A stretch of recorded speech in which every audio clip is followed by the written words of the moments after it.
Class 11 এর geography সিলেবাসটা একটু বোঝাবো।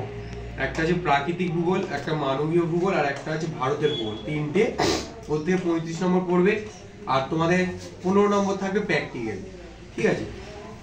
প্রাকৃতিক ভূগোলে থাকবে তোমাদের সমস্থিতি, যাকে ইংলিশে বলে আইসোস্ট্যাসি, এরিয়া অফ প্লেটের যে ধারণা সেটা থাকবে। তারপর ভূমিরূপ গঠনকারী প্রক্রিয়া, আর থাকবে 3 নম্বরে আবহাওয়া আর জলবায়ু। ক্লিয়ার? এটা হলো প্রাকৃতিক ভূগোল। প্রাকৃতিক ভূগোল থেকে তোমার 2 নম্বরে 2টো পড়বে, 3 নম্বরে 2টো পড়বে, আর 5 নম্বরের একটা। এখান থেকে 5 নম্বরে পড়বে, কিন্তু এর থেকে 15 হলো। এবার নেক্সট আসছি মানবীয় ভূগোল। মানবীয় ভূগোলে বলছে সেকেন্ড স্তরের কার্যাবলী। আমরা ফার্স্ট স্তরের কার্যাবলী জানি কৃষি, কিন্তু এখানে কৃষি নেই। সেকেন্ড স্তরের কার্যাবলী রয়েছে শিল্প।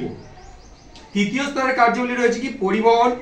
চতুর্থ স্তরে কোনগুলো? গবেষণা, আইটি সেক্টর যেগুলো। আর পঞ্চম স্তরের কার্যাবলী কোনগুলো? যেগুলোকে আমরা বলি থিঙ্ক ট্যাঙ্ক, যেগুলো মানে বেশি অত্যাধুনিক জিনিসপত্র নিয়ে ভাবে, পরবর্তীকালে কি হবে সেই সব নিয়ে ভাবে। আর ভারতের ভূগোল তারপরে বলতে মানবীয় ভূগোলে আবার তোমার বলছে 12 নম্বর। 2 নম্বরে 3টে থাকবে 6, আর 3 নম্বরে 2টো থাকবে। 2 নম্বরে কটা থাকবে তাহলে? 3টে, আর 3 নম্বরে থাকবে 2টো। এর থেকে গেল 12। আগে 15 হলো প্রাকৃতিক ভূগোল, সেকেন্ড মানবীয় ভূগোল হলো 12। এবারও হচ্ছে 8 নম্বর পড়ে রইল ভারতের ভূগোল। এবার ভারতের ভূগোলে কি থাকবে দেখো, ভারতের জলবায়ু থাকবে, ভারতের অরণ্য থাকবে, আর প্রাকৃতিক দুর্যোগ আর বিপর্যয়। এই হলো তোমাদের টোটাল 35 নম্বর, আর প্র্যাকটিক্যাল থাকবে তোমাদের 15 নম্বর। এই হলো 50 নম্বর।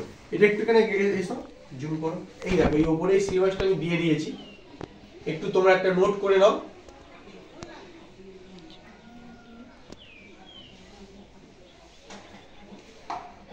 তো স্টুডেন্ট দেখো, এই হলো আজকের ক্লাস 11 এর সেকেন্ড সেমিস্টারের জিওগ্রাফি সিলেবাস। তো ক্লিয়ার? সবাই ভালো থেকো, ভালো করে পড়াশোনা করো।